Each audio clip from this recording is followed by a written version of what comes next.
Bonjour et bienvenue sur le centre d'aide EBP. Dans cette vidéo, nous verrons comment créer et gérer les relances clients dans EBP Horizon. Pour effectuer vos relances, cliquez en haut à gauche sur le menu, puis sur Suivi des échéances. Au besoin, vous pouvez retrouver les échéances à relancer en cliquant sur Échéance client à relancer. Dans notre cas, nous en avons 3. Au bout de la ligne de chaque échéance, vous pouvez retrouver le bouton Relancer. Ainsi qu'au-dessus de la liste, lorsque vous cochez une échéance, vous avez accès au bouton Relancer. En cliquant sur le numéro de facture, dans l'échéancier de celle-ci, l'action Relancer est également disponible en cochant l'échéance concernée. Cliquez sur Relancer. Depuis la fenêtre de relance, vous pouvez visualiser l'échéance sélectionnée et les informations la concernant. Vous pouvez relancer de 3 manières différentes: par mail, par courrier simple ou par une mise en demeure par courrier. Si celles-ci ont été paramétrées depuis le menu Paramètres et Options générales, il est possible de calculer et de faire apparaître des pénalités de retard sur la relance.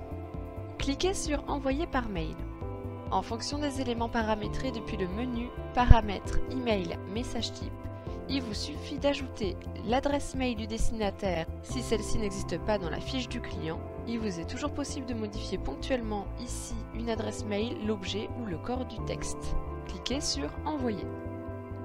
Votre email a bien été envoyé. Apparaît alors une mention qui précise le type d'envoi ainsi que le jour d'envoi de la relance. En cliquant sur Courrier simple ou sur Mise en demeure, le document se télécharge en bas de votre écran. Vous pouvez alors l'imprimer. Sous le nom du document, seule la relance la plus récente apparaît. En cliquant sur Plus de détails, vous obtenez la liste de toutes les relances effectuées pour cette échéance, leur type et leur date. Vous pouvez en cas d'erreur, par exemple, supprimer l'affichage d'une relance en cliquant sur la poubelle de celle-ci. Attention, cette manipulation n'annule pas l'envoi du mail ou l'impression d'un document.